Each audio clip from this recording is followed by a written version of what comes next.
Hey, everybody. This is Brian David Marshall. I'm here with Hall of Famer Randy Buehler. It is day 2 of Pro Tour Magic 2015, and we've got a hot one on the skillet for you right now. It is the Shadow Mage Infiltrator, Jon Finkel, versus the Dark Confidant, Bob Maher. Both players starting out at 6 and 2 today. Both players playing red decks. These are both base red aggro decks. John's pairing it with black. Bob is pairing it with blue. They've got 5 Forge Devils between the two of them. That is not even 534. I was just going to say, that doesn't even begin to approach the number of top 8s they have between the two of them. 14 Pro Tour top 8s for Jon Finkel. 14! Only four for Bob. Just 4. Both of these players are Pro Tour champions. Now, no Forge Devil to hit the generator segment there. There's the Borderland Marauder for John. That Borderland Marauder, by the way, came at the cost of Liliana. That was that was his pick. I think in pack 2 he had to choose. You know, do I go with a Marauder or do I go with Liliana? He's like, Marauder is so good. Yes. I mean, Lightning Strike is better, but it's got to be the second best red common. No boss. In comes Generator Servant. He's not interested in trading. My guy hits for 3. Here, get ready for a pair of the worst Krenko enforcers of all time. Fair.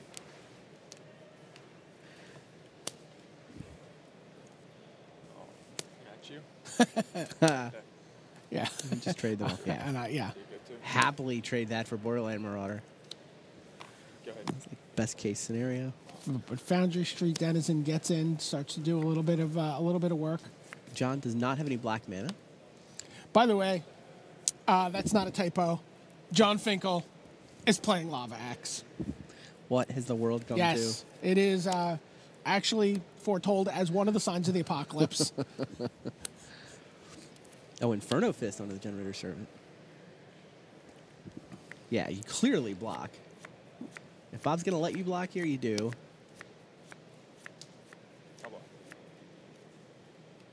And now Bob can sack the Inferno Fist to kill either the Denizen or the Krenko's Enforcer. It's just a question of whether... I mean, effectively, does he want to trade Generator Servant for Foundry Street Denizen? He's obliged to sacrifice it. Yeah. And John already knew. He's like, oh, you're just going to kill my...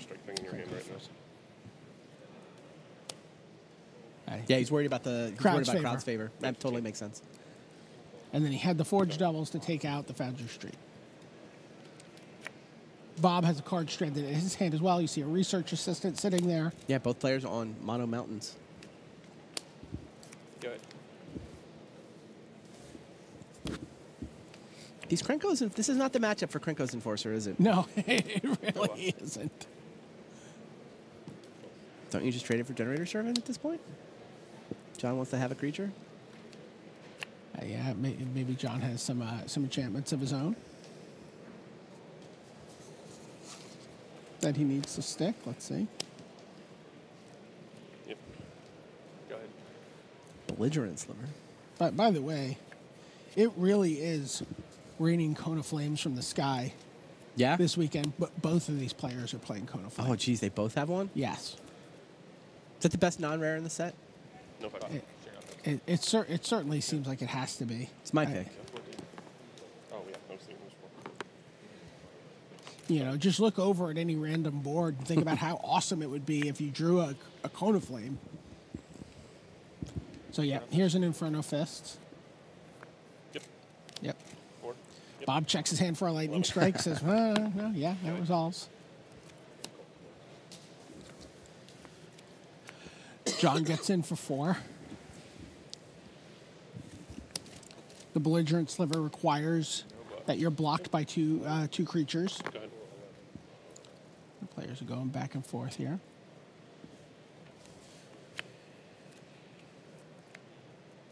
Yep. John's certainly happy to just trade damage here. Yes. He's the one with the Lava Axe in his John hand. has a magic number, right? Right, and that magic number... We're getting there. Oh, yeah, Inferno Fist. With the Inferno Fist, that magic number is 7. That's quite conceivably the first time John has ever Lava Axed someone to death. Can't be certain. Bob, I'd like to ask you a question. We'll have to check the logs. Can you count to 7? There you go. All right. We're going to take a look in on one of the other matches right after these messages. Ultra Pro is the place to go for all your Magic accessories. With card sleeves, deck boxes, playmats, and portfolios showing off the best Magic art, Ultra Pro is the standard in safe storage. Visit ultrapro.com for more information. Play Magic at a store near you every Friday. Earn Planeswalker points and battle against your friends in Friday Night Magic. August's FNM promo is Bile Blight. Visit wizards.com/FNM for more information. Welcome back. We're going to, I think, take a quick look in at Pro Tour Hall of Famer William Jensen, who's playing against Zach Jesse over on one of the side tables. And the King of the Hill table. Yeah, that your King of the Hill is going to be the last 9-0 standing at the end of this match. So you got the chance to talk to Huey right after he built this deck? I did. He was not super happy. He was like, I believe the word you used with me was mortified. well, he's like, what could I have done? You know, could I have done something very different? No, and I was like, I think you could have had a somewhat underpowered deck in some other color combination. I think a worse deck. Yes. Could have had a worse deck. Yeah, no. He just, there were just cards, he was just really, he ended up being white-blue. Okay. Playing 3 bounce spells and a Welcome Turn. Okay. To round it out. He feels like he has some really powerful draws. He's got the Mass Calcify. He's got the Soul of New Phyrexia. Sure. But, he is not happy to be playing Soul Mender without any real need. Oh, boy. Look at that. Is that Avacyn? That is an Avacyn. And that is an Avacyn. That's untapped mana. That is nothing good for William Jensen. Yeah, his opponent is also white-blue, and he looks has like better cards. Just looks like he has better cards. Clearly opened the rare. But he's trying to. He has a Sanctified Charge in hand, so he's trying to get himself set up. It's a lot of white creatures. Where he's going to be able to just sort of alpha strike past all of that. But part of the problem there is at 7 mana, Avacyn has the ability to prevent all damage that would be dealt to target player this turn. 2. So, you're able to sort of make that Sanctified Charge a little less, a little less so. Yeah. Choosing a color, not choosing a source. Yeah.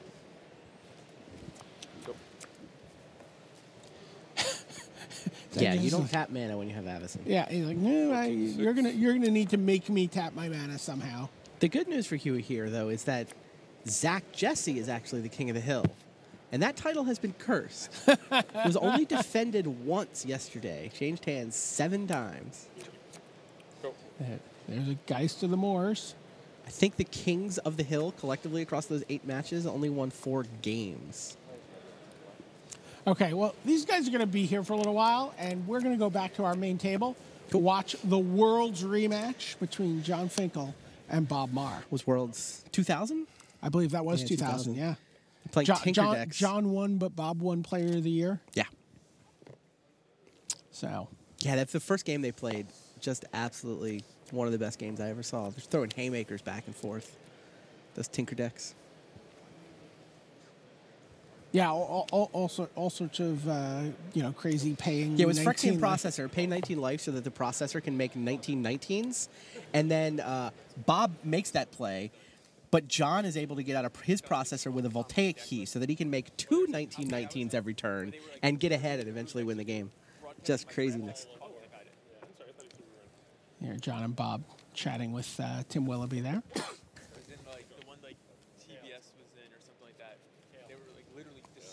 My breath over the PA system, different part of the room. Thank you. I was running across the room trying to fix that. The players are talking about the struggles of being famous. You got second color there, I see. Yeah. Research assistant for. I too am not Bob left-handed. Yeah.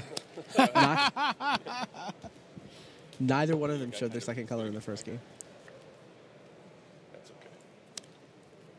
Oh my, Huey just resolved Soul of New Phyrexia. Yep. Does that change anything? That should change things. Forge Devil takes out Child of Night, and Research Assistant is able to get in. Yeah. Perhaps the best part of Soul of New Phyrexia is that it doesn't have a color. Correct. And he can just ram that card in and Indestructible. Indestructible it, yeah. Wow, does that just beat Avacyn and a Eventually. million mana? Eventually. Yep. Rummaging Goblin comes down, falls to the second Forge Devil. Go ahead. Forge Devil's so good in this format. Bob's at 18, I believe John's at 17. Go ahead. And there's a Cursed Spirit. Unblockable in this matchup. Yeah, I know in the Hasn't Magic been- Online stats we've been showing off, looks like, is it the best black common? Or second best behind Flesh to Dust? Yeah, I think it was Definitely second in best, the top yeah. three. And appears across multiple black archetypes. Bob seems like he could use a third land. Yeah, we look at his hand. A double Inferno Fist. He's got a Peel from Reality, a Turn to Frog, an Illusory Angel, and a Cone of Flame. It looks like he might be just fine with this. Oh, a third land, yes. Yeah, third land. The problem with Yes. the Inferno Fist is that he plays it, he can't activate it. Right. He's got to just leave it out there vulnerable for a whole turn cycle. That's not the way you want to play that card. You definitely prefer to have a red up when you risk playing it. This is All right, definitely Bob, no blocks. a Turn to Yeah. Frog attack. And John, I think John knows he's probably been leveled here, but it's not worth blocking. Just stand up. Yeah, it was a total bluff.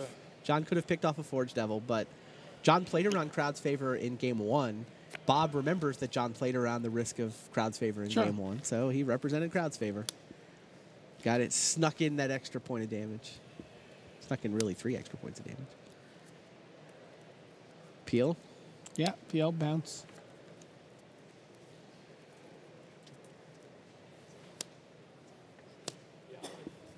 Go ahead. Dazani's a game up. Against Ben Friedman. Ben Freeman didn't, defying his team name. Yeah? Yeah, he's part of Day One Magic. 7 What's and he 1. doing on day two? Solidly into day 2. Block him. John's gonna block a Forge Devil. Glad I made the right block. Take one. 13. Oh, is it the Turn to Frog. I'm sorry, that was Turn to Frog, and that Yeah. was the. Which trades with the Forge Devil. No, that wasn't. Okay, yeah, that was Scrapyard Mongrel. Yeah, if John had blocked the Research Assistant, his frog would have died. Thundering Giant. With Bob still on just 2 lands. Yeah.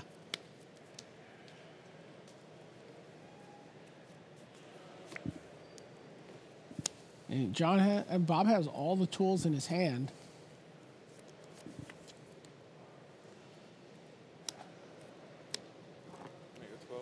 Go ahead.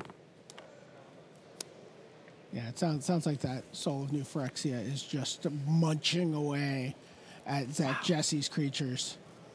Must be nice to be as good at Magic as William Jensen. There's an Inferno Fists. Blockers. 6. What's that? Take I 6. hit. Yeah. So you could eat. Bob's Well, when you in- said 6, I thought you Yeah, said yeah. that's what I was at.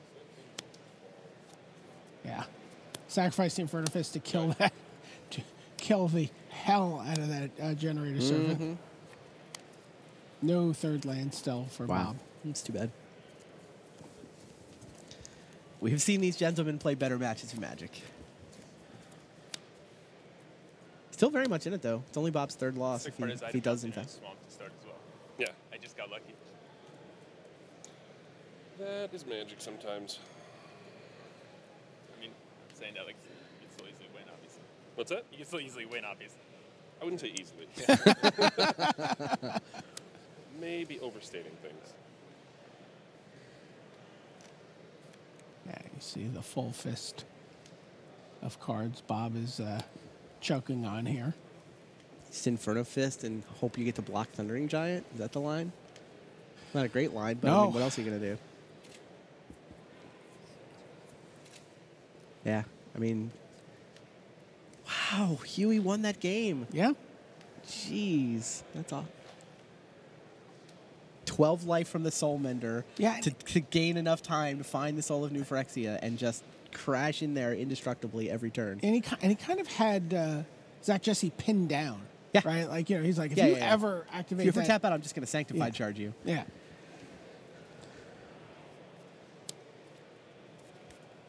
All right, Owen also won his game 1. He's playing against Jackson Cunningham. All right, so we have a 3-3 research assistant.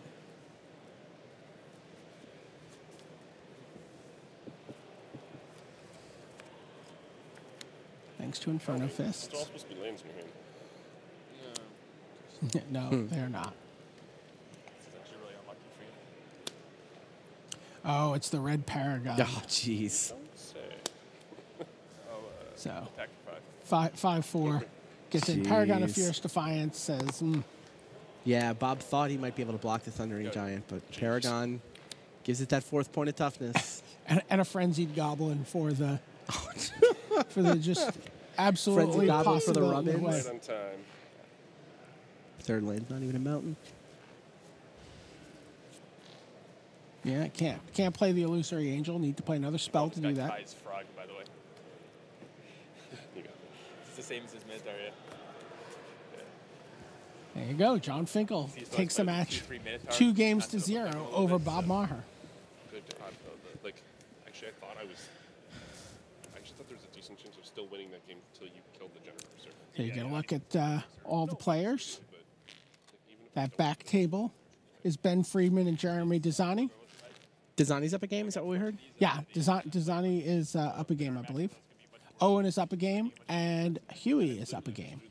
Sounds like we're going to go see game 2 on the King of the Hill table. Ben Friedman, has sort of been, working on his personal style over the course of the last few events. The sleeveless shirt, With the cowboy hat. tearing off the sleeves was a couple events ago, and now the hat. The hat. Yeah, the hat, is really what was missing from that ensemble. I'm find that. I'm very happy with what he's done here. Sure. How do we describe that hat? It's not a cowboy hat. No, it's like an Outback hat almost, Outback isn't hat. it? Isn't it almost like an Australian? Yeah.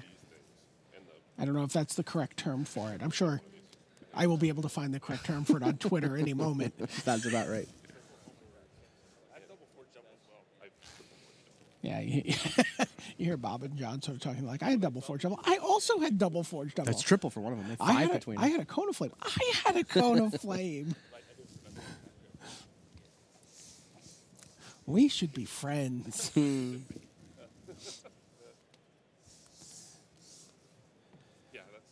So we're going to be going to the 8-0 matchup Yep. here We're gonna be between down to one William undefeated. Huey Jensen and Zach Jesse as they get ready for game 2. It looked pretty grim for Huey, but it was kind of one of those. Again, it was one of those situations where if Zach did anything, he had to know he was just, the floodgates were ready to burst on him. So, Huey's going to mulligan. yeah.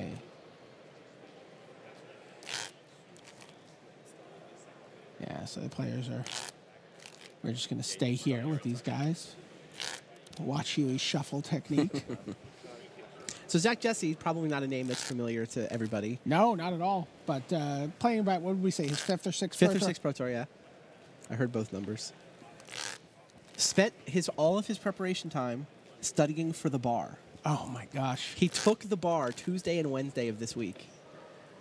Doesn't know he passed yet. I mean, Right. probably passed. I most know people here are I pretty know a smart. lot of Magic players who are unable to pass the bar. Yeah? Yeah, they just go right in.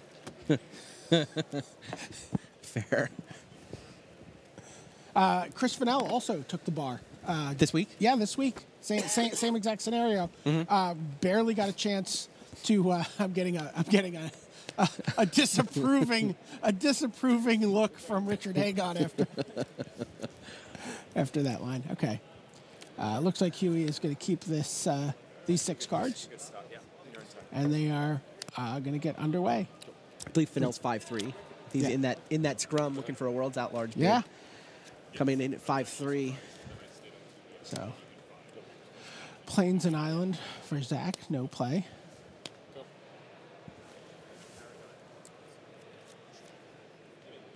Okay. Oreskos Swiftclaw comes down, and it is met with Oppressive Raise. That looks like no 3rd land Jeez. for Zach, but he has Oppressive Raise aplenty. There you get a Yeah. look at Oresco's Swift Claw. I don't mind Oppressive Raise when you're attacking and it's essentially, preventing the creature from blocking your guys. But using it defensively, it slows them down a little bit, but you're just down that card forever. Then eventually they're able to pay. I feel like you have to be accomplishing something while it's pinning them down. Right. This was a good mulligan for William Jensen as he deploys a Sungrace Pegasus and a Welcome Turn after his turn 3 Warden of the Beyond. So Aeronaut Tinkerers for Jesse, who's got a lot of expensive cards in his hand. Yeah, he always just pays for one of the Swift Claws now. 6. I'm at 21. You're at 14. Go. There you go. 21-14. Sure. Okay, and there's the Paragon of Gathering Mists. So that's a 3/4 Tinkerer now. Mm-hmm. Still doesn't fly, though. It does not fly.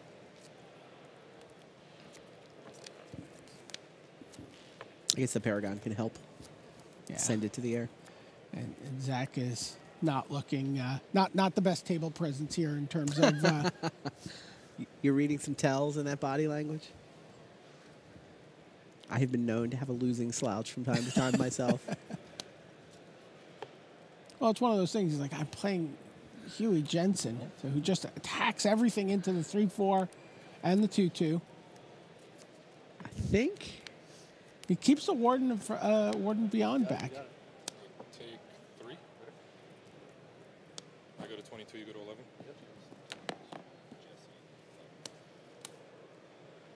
Oh, wow. And then avoid snares. He had the Turn to Frog. I thought he was going to use Turn to Frog. Yeah, but that seems like a much better play. Yeah. This is so much better. Wow.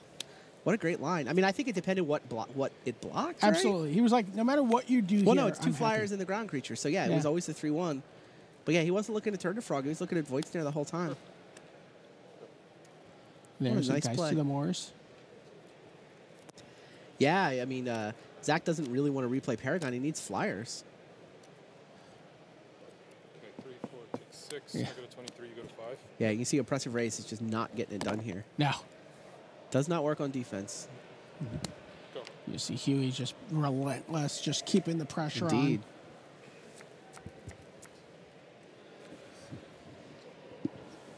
King of the Hill Curse looks like it's going to survive another round. We will have our 8th Monarch holding court in the feature match area. And the last undefeated player standing in this tournament. Indeed. Looks like it's going to be William Jensen. I wonder if did he start that was due. Congregate, or did he bring that in this matchup? That's a fair question. He sounded like he came up a few cards short. He might have started it. Yeah, William Jensen, he's been having a spectacular season. You mentioned it before, record-breaking 8 Grand Prix top 8s. But he hasn't really had a great Pro Tour finish. I mean, he's made some day 2s, but he hasn't had the deep run. Didn't have the pile of pro points that could get him into Worlds. Right. I mean, he clinched Platinum coming in, but he wants that World spot. He'd love to make a deep run here. Yeah, that Congregate is quite like sideboard, it. by the way. Interesting. Last man standing. 2. Yep. Bronze Sable. Solemn offering my own Bronze Sable. Can you fizzle that with Turn to Frog? That's what. I want to ask you to judge it. That's mine. I don't get a lot. That's what it Is it still an artifact? It turns into a 1/1, right? 1/1 blue creature, I believe. 1/1 blue creature? Yeah. So it's not is that Yeah, this is clearly what Huey's asking. Blue Becomes frog, a blue base frog. powered, yeah. But is it a blue artifact frog? I don't know if I think the artifact might be like a super type. It's not a super type, but there's a characteristic. Okay, that resolves. Okay. It is still an artifact. Yeah. Okay.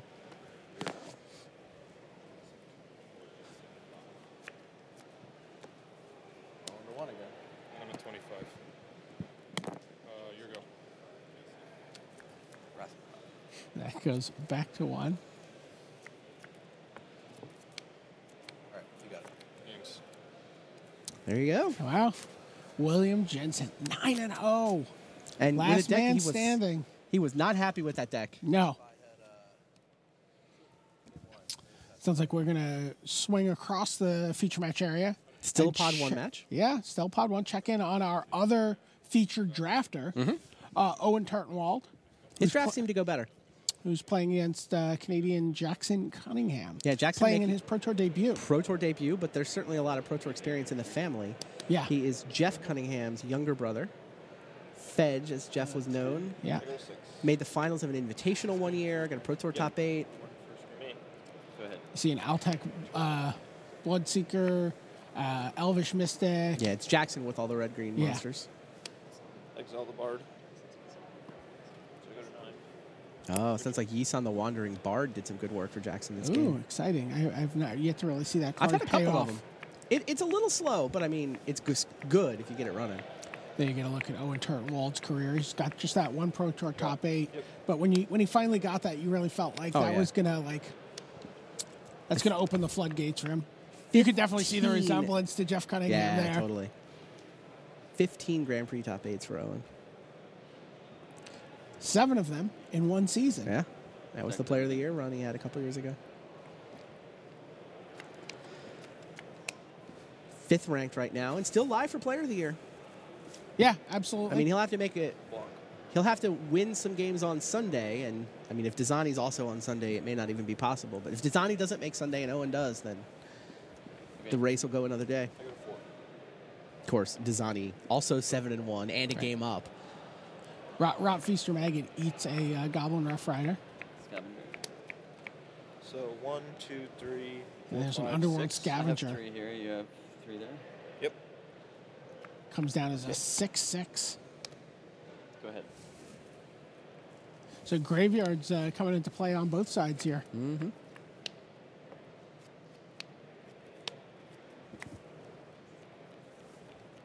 Oh, so it sounds like that's also going to be relevant over on the Desani match where Soul of Innistrad is doing some work. Wow.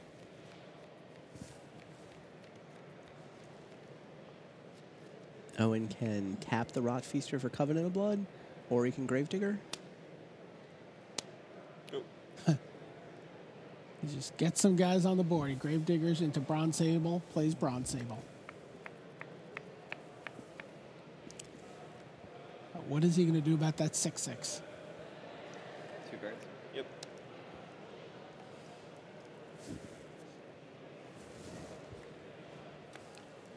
Ranger's Guile is the trick in Jackson's hand.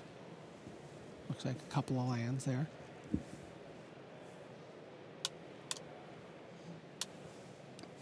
Yeah, you could mistake him for Jeff at first glance. Mm-hmm. Jeff's here in the building watching his brother, too. They're going to play together at the Grand Prix next weekend. Okay, everybody attacks.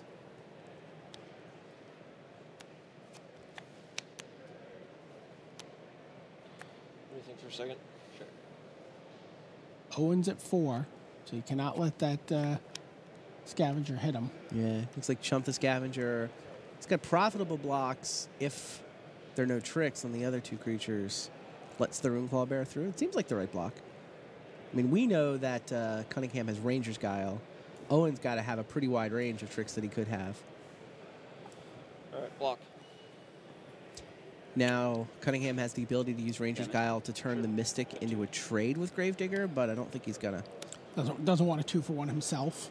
Right. Well, I mean, he's already 0-for-1ing himself, so it's really Yeah, a 1-for-1. that's true. He can trade the Guile for the Gravedigger. Sure. So I have 3. This seems like a better line, though. I mean, having he drew another Scavenger, Right. Undergrowth Scavenger there. having the 1 forest up and the Ranger's Guile, Oh. being able to just save any creature that Owen puts a removal spell at is pretty strong here. Undergrowth Scavenger is a card that's been steadily Rising? going up in value throughout this week. Fair. Yeah, I think a lot of people dismissed it early on in the draft format. Mm-hmm. But No, they float super late until people start to figure out what you can do with them and how big they actually get. and your initial reaction is that you want them in a deck with lots of black-green graveyard Seder stuff like Seder Wayfinders Wayfinders and Necromancer's Assistants.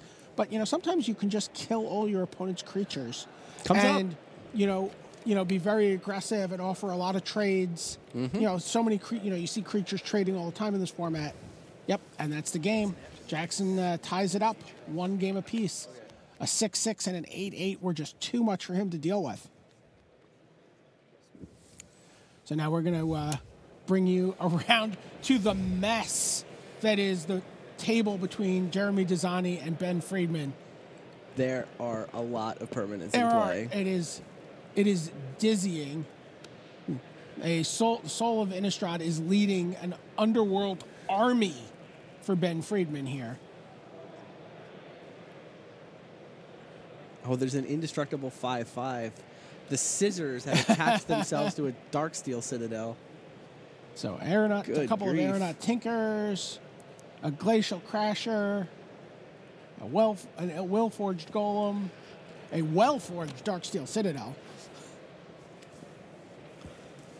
Okay. Sending everyone in. Jeremy separates the troops. So Ben's just sending everybody in, and whatever dies is going to come back thanks to the Soul of Innistrad? Yes. Ridiculous. Yeah, he's got enough mana to activate the soul and then also replay the creatures. What are the life totals?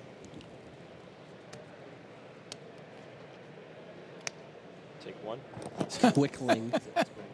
You're at 13. I'm at 24. 13 to 24. Take one. Quickling bounces Take the creature that one? was blocking the death touch. Craziness. Another Pod 1 update, by the way. Greg Orange defeated Christian Seibold. Oh, wow. 3 Cone of Flames, not good enough. Bad news for people in the losers bracket of that draft pod. Yeah, seriously. But at least I wouldn't have to face Cone of Flame. Nope, you do. So here you see Soul of Innistrad is getting ready to be activated. Neil Rigby with the win on Pod 2. Wow. Pat Cox. 3 cards back from the graveyard for Ben Friedman. That's just disgusting. Also on Pod 2, Neil Reeves moves to 7-2. Defeats Scott Markison. Necromancer's Assistant. You see it. There's also a restock in there. That's funny. Cost this one? No, I milled it with Necromancer's Assistant. The best time. So he is actually playing the black-green graveyard deck we've been talking about. Right. You know, he's even got restock in his list. Oh, he milled a restock so that and then restocked it. No. And restock removes itself from play. He's got one in hand and one in the graveyard. Like if you mill it, it removes itself from the game if you cast it. But Right. you know what? You can just mill it with a Necromancer's Assistant, Seder Wayfinder. I was listening to an interesting debate this morning with I was talking to Huey and Owen before their draft. You know, LSV was there, it was V. How good Seder Wayfinder is. You know, is it better than Elvish Mystic? Consensus seemed to be yeah. I mean, if you have any kind of synergies, if you're either doing graveyard stuff or convoke stuff, Seder Wayfinder is just really good in this format. All right, so restock is getting cast for restock and a creature. Is that a Rhino, maybe? No, it's a black creature.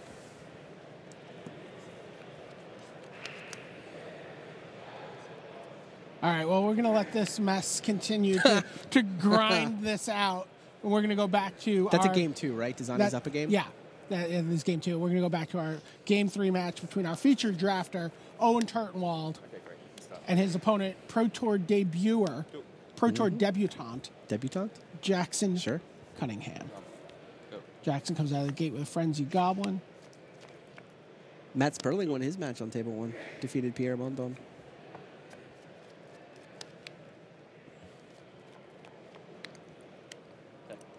Frenzy Goblin attacks. If you're on Magic Online, you have to target itself. Say no. I don't want You can to say use yes. the ability. Oh, you don't want to pay the red. That's fair. No, I will not use the ability. Which is familiar for Owen Turtenwald. Frenzied Goblin does some good work in these decks. This style of deck. Spider. Go. Speaking of cards that do good work, Netcaster Spider. Again, these Magic Online stats that we've been talking about from time to time are kind of interesting. Amongst winning decks on Magic Online, Netcaster Spider is the single most commonly early most common early pick amongst all the green commons. I really like it. I mean, especially in your Convoke decks where you're just trying to, like, get... I mean, it does everything, right? It attacks turns. reasonably. It blocks great. Yeah. It, stalls for Convoke. It might just be the best green common.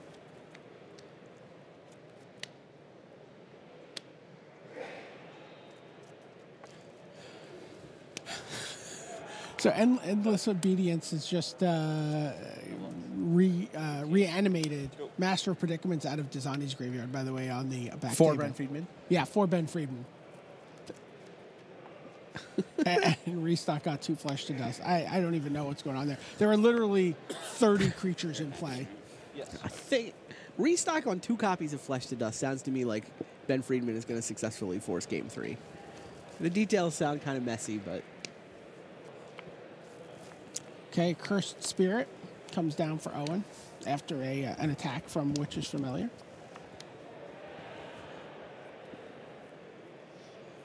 He brought the Fester Gloom in here. At least I assume he didn't main deck it. I don't know. Owen might be the kind of guy who's... I've seen him shrivel lots of things over the years and constructed. But... Yeah, no, Fester Gloom is main deck. Main deck. Yeah, Zach was saying the same thing I was thinking, which is it's probably a sidebar where you can main deck Fester Gloom.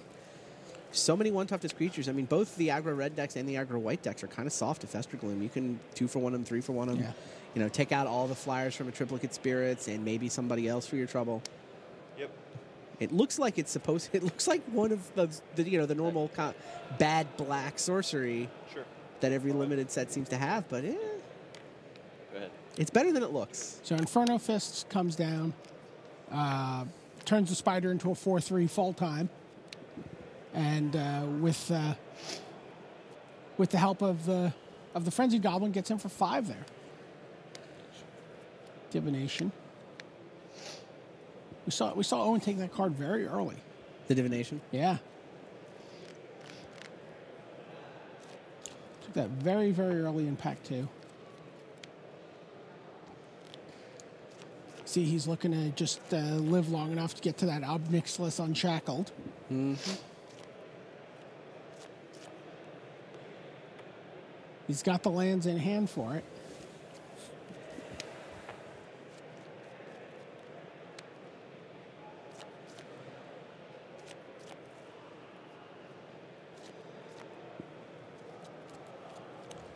Oh, looks. I assume going to play a... Yeah, he plays Crippling Blight to take out the Goblin. With Fester Gloom in hand. Oh, he's baiting. He sees the green untapped. He wants to get through the... through the Ranger's He Guile? wants to get through the Ranger's Guile that he's currently putting Jackson Cunningham on. Look at that. I mean, it could be Gather Courage, but, I mean, Jackson's been representing that. Well, Gather Courage isn't going to do much. Because it'll... Oh, yeah, Gather Courage wouldn't help. It'll die at the end of the turn, but... But yeah, with Fester Gloom in hand, Owen is gonna... Huh. Great. I like it. Because he also had the option to play a Bronze Sable. True.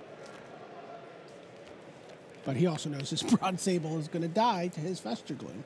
Yeah, you don't want to play Bronze Sable yet.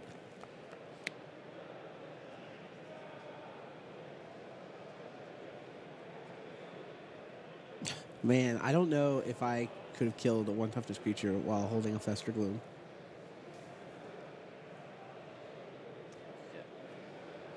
Huh. Jackson just lets him. Although the tank there looked long enough that I think Owen knows there's a trick. Confirmed his read.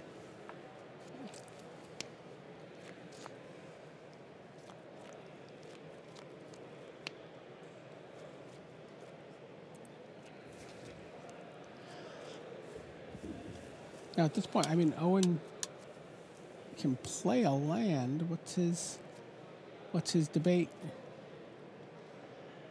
What is he thinking about here? Whether or not to attack? Sure. He's already at 14.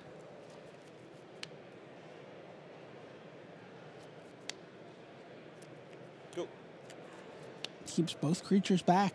Huh.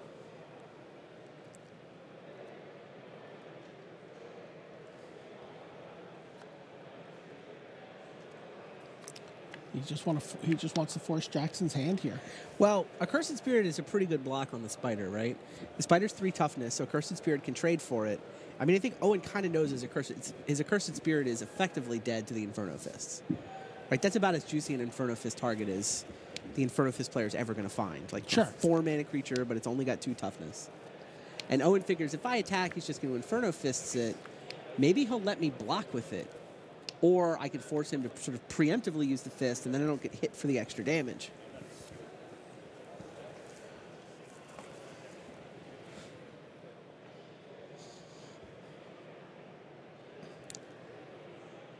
And now that's what Jackson's...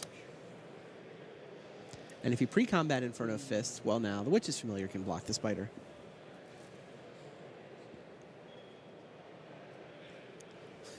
So the good news for Ben Friedman, he's evened up his match against Jeremy Desani.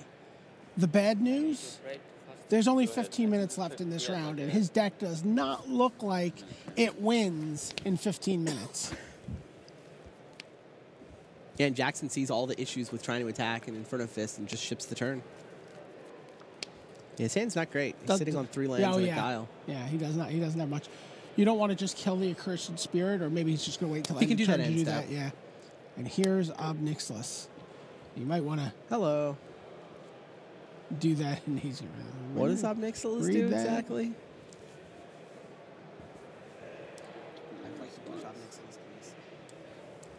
He's like, all right. Whenever I'm not going to search my library. Yeah, and in response, he has to shoot the Accursed Spirit, because whenever a creature dies, you put a 1/+1 counter on Ob Nixilis. He's like, I can probably kill it as a 4/4. Gets a little more difficult as a 5/5. Right? And he can actually just trade the Spider for it as is, right? Right now, Ob Nixilis can't attack.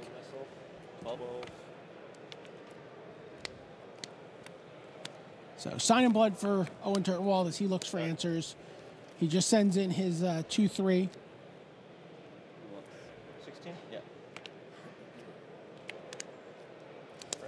Adds a Rats. Spirit. Go. And another Accursed Spirit. Wow. 2 cards. 3 cards. 2. Still has 2 cards after all that, too. Yeah, Jackson's deck has Go ahead. has beached him here a little bit.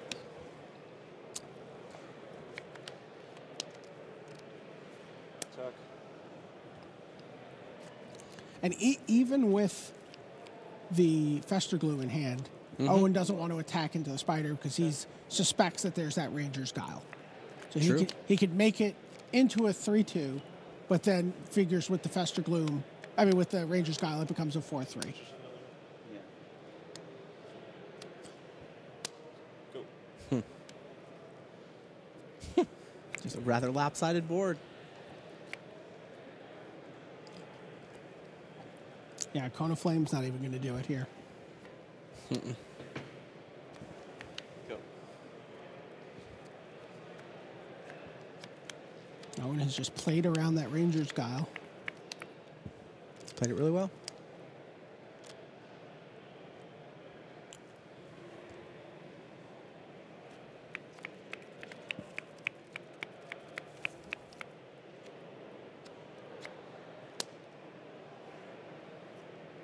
Sends everybody but the Ob Nixilis in. He's got a Crippling Blight and a Fester Gloom. He could have made the Spider unable to block.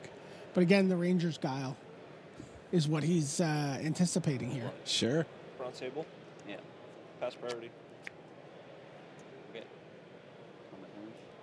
2? Yeah.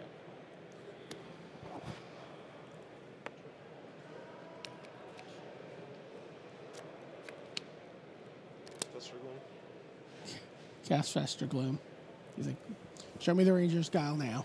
Yeah, and then he can Crippling Blade. Well, no, it doesn't work that way. Could have done it the other way around. Yep. It would have actually worked out. This seems to have worked out just He's fine. He's totally fine. Yeah. Jackson Pollock. Got Guardians of the Galaxy on my brain. So we have time. We're going to go back and watch. These guys have timed this perfectly for us. Sure. We get to come back and watch Ben Freeman and Jeremy Desani find out if they have enough time left to complete Game 3 here. Both players at 7-1. An Ensouled Artifact. Ensouled Artifact on a Darksteel Citadel, so that's a 5/5 Indestructible. That can win in a hurry. Versus Satyr Wayfinder and Research Assistant. No, I'm Necromancer's Assistant, sorry.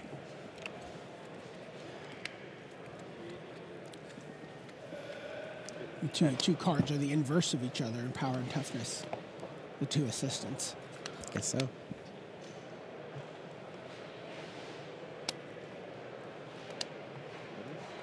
All right, Divination for Jeremy Desani.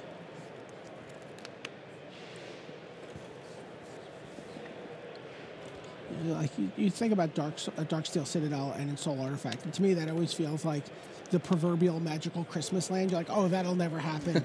And then, you see the best player in the world. Do it. Just doing it. Attacking with it on turn 3. Yeah.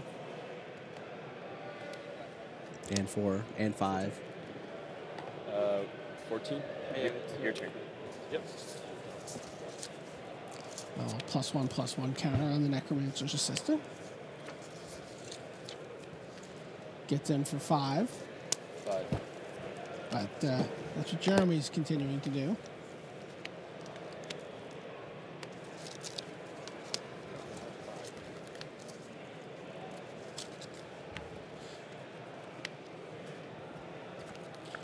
And then a Goblin Rough Rider comes down.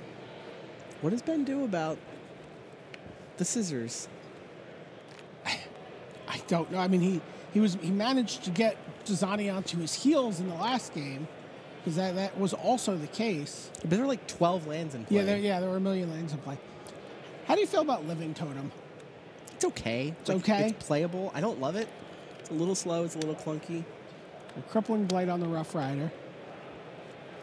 I mean, it does have Convoke, but... I mean, it's a solid playable, but I'm not taking it early. I'm not excited to get it. 4, 5, 6, 7.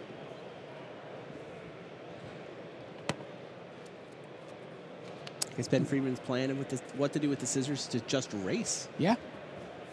Usually the best answer to anything. You have how many in hand? Cards in hand? 4.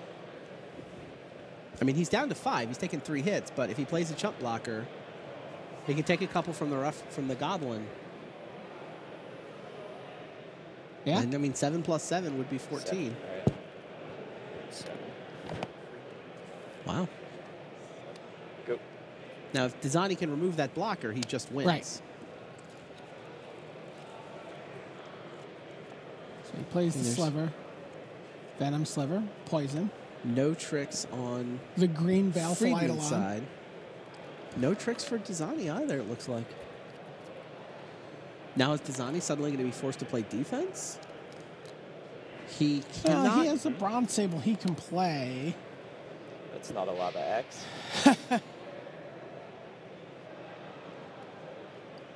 Ben says not a Lava Axe. Yeah, Jeremy can attack and defend and depend on Bronze Sable's ability to block. He's clearly going to attack with the Goblins since he can't block anyway.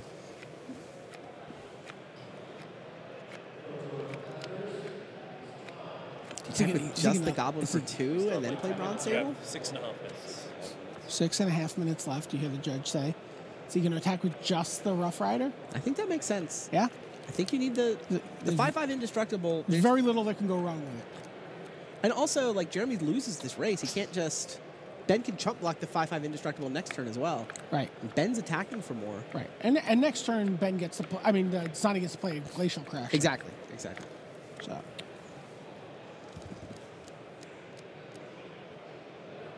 Now, does Ben want to block and trade? Nope, he goes to 3.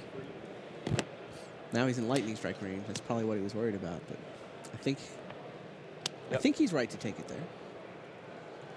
I don't kind of afford to take. I don't know how more many hit, Titanic Growths are in Ben's deck. That's also could be a card he's playing for here.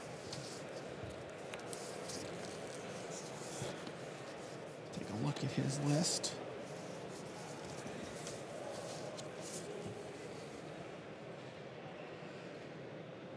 he has none. So.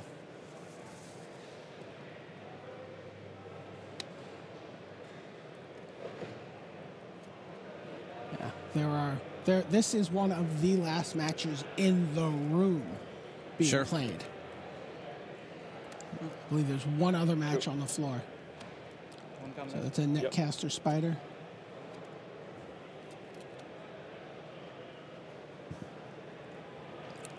And now it's Ben's turn to play defense. Yeah, to play D.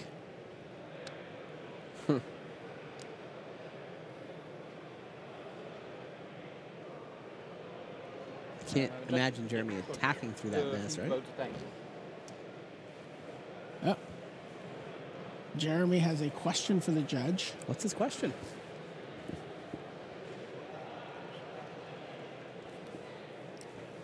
Maybe about Aeronaut Tinkerer and its state as a flyer. Waiting. Judge, here comes time. We have like 5 minutes before the call, I guess. Seems like this game should be able to run itself out. Well, that would be an epic slow roll. Hey, Judge, you want to come over here? I got lightning strike. It's going to be funny.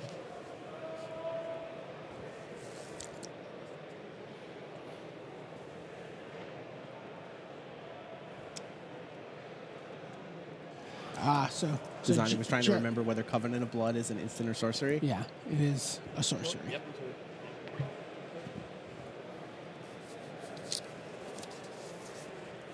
Oh, Soul of Innistrad is in Friedman's graveyard now. So that is definitely making things more interesting. All right.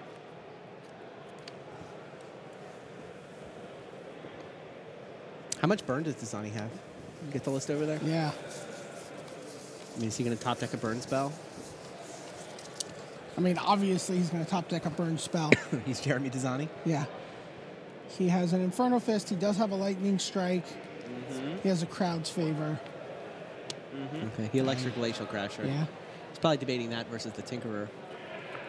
Right. 3 minutes left on the round. Yeah, remember, he's got the Netcaster Spider there. So. Oh, so the Tinkerer's not that good.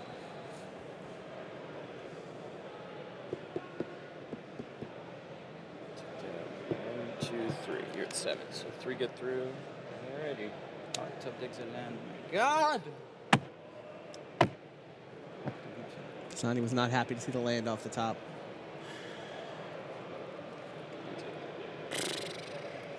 Yeah, Covenant of Blood. Covenant of Blood is the finish. Desani put him on Covenant of Blood. He was correct that he had Covenant of Blood, but the only way... Wow, that was really smart. Crazy. Do you see what happened? Like, Desani, as soon as he saw the land, he knew. He correctly put his opponent on Covenant of Blood, and it's convoked, so Friedman could play the Covenant of Blood whenever he wanted. What he could not do was attack with everybody and still have mana for Covenant of Blood. He needed the 7th land. He just needed to get 3 through. Right, and he 3. Oh, hilarious. He top decked the Covenant of Blood. He had the land, not the Covenant of Blood. Wow. And I'm sure Jeremy thinks it was the other way around. Yeah, I think Jeremy thinks it was the other way around. Which is worse? I don't know. Yeah, I don't know which is worse. Oh, my gosh. That was crazy. So 8 super close game. I'm sorry. Yeah, no, 8-1. You're right. Ben Friedman is now 8-1. Right. So that's Desani picks up his second loss. Second loss. Pretty frustrating loss for him. That was a close game. Yeah, I don't think he had a way to play around that line though. He just if it happened, it happened. Right. He couldn't have played 2 creatures that turn. I mean, if in theory, if he'd gone Glacial Crasher instead of Tinkerer plus something, then maybe. But I mean, it would have been Tinkerer and just leave some mana up to bluff. Right. Close game. Good game. Wow. But yeah, second loss for Desani. And that game, too, was absolutely insane. If you missed it, there were 30 creatures on the board. Ben Friedman was just running his creatures into Jeremy's team. Yeah, he was suiciding them in. Just losing slews of creatures at a time. And then just bringing them back with Soul of Innistrad. Yeah. And just replaying them and just kept doing that, and it would be like, all right, 3 creatures die. I play some creatures. You took 1, right? Like a typhoid rat was just nibbling away 1 point at a time, and eventually he got it. It sounds like we're going to get to do an interview with Ben Friedman, find out about the player who's 8-1, learn a little bit more about Team Day One Magic. So we're going to send it down to the floor, and Tim Willoughby, who's going to ask us some questions for us. So let's find out a little bit more about Ben Friedman. I guess it was. Hello, I'm Tim Willoughby down here on the feature match area floor with Ben Friedman. Benny Beatdowns. That looked like a pretty tricky match. It was, and I'm not Benny Beatdowns. That's Ben Lundquist. I wouldn't take that name from him. You can call me 40 Card Friedman because I just displayed, you know, the ability to top deck Covenant of Blood at will. Yeah, it was the top deck of the Covenant of Blood, not the land? No, I had the land in hand, and I was like, damn, I'm probably about to lose this game because he just played the Glacial Crasher. And I was like, I could make some blocks to maybe survive, and then peeled the Covenant of Blood, and that, as they say, is. Now, Green-Black Self-Mill, it looks like kind of one of the more complicated decks in the Magic 2015 draft format. Where did you learn about this one? I would have to give the credit for that deck to my good friend Gucci Gucci Louis Louis Fendi Fendi Prada, aka Andrea Mengucci, the wonderkind from Italy, and he taught us everything about it. While we were sitting there bashing mono blue against mono black in the constructed testing, he was saying, "You guys are stupid. I'm just gonna keep drafting on Moto. I keep winning my 8-mans with it," and he taught us all about it. You need, you know, a certain number of cards to come together, and it's the most powerful thing in the format if that happens. So you get the Satyr Wayfinders. Obviously, this time around you had Soul of Innistrad. That's a nice pickup. What are the other key cards you're looking for there? All right, so the idea, and this is again Andrea Mengucci's to his credit, you want like 3 Satyr Wayfinders and a Necromancer Assistant. Like you want about 4 of those enablers. You usually want like 2 or 3, maybe even 4 of cards of Restock, Endless Obedience, and Unmake the Graves. Those cards are critical because they give you the late game staying power that lets you run people over. You usually want a couple of Undergrowth Scavengers. Now, I passed an Undergrowth Scavenger for a Typhoid Rats, which might have been wrong, but it's a close pick. Also, another key component to the deck is Rot Feaster Maggot, which, damn, that card does it all. That card stops the aggro decks, it gains you life. It's even good in the mirror match, which sometimes does happen if you get a couple people who have, found out about this deck. Covenant of Blood is awesome. Flesh to Dust is not actually as good as you would think. Life gain is super, super important in this deck. So all you want to be doing is like slowing their assault down on the ground with cards like Rot Feaster Maggot, Satyr Wayfinder, and the Death Touchers. That's the Venom Sliver and Typhoid Rats. And then just bash them in the face with 8/8 Undergrowth Scavengers or Soul of Innistrad or any other big bomb. Sometimes it's Hornet Queen, whichever one you know, if you're lucky enough to open it, or any real big thumper will do the trick. Fantastic stuff. So we've got a little bit of draft technology for you there. This obviously the last draft in Pro Tour Magic 2015, but some really useful information going forward because there's going to be a lot of drafting going on after this Pro Tour. Exactly. Congratulations for this. Keep on running. We got, what, 2 more rounds of Limited and then back into Constructed, and 40 cards. You're moving back to 60, but you're doing well enough that there's still plenty of chance of that top 8. Thank you very much. Thank you. Back to the studio. That was a great interview. I agree. That was good stuff. I've talked to Ben a couple times in my column, but first time I've seen him really live there. I'll bet you they're buzzing about that deck back at the news desk. Let's send it over to them, and maybe we can fire up a quick draft. I'm in. While we're waiting. 2 in the queue.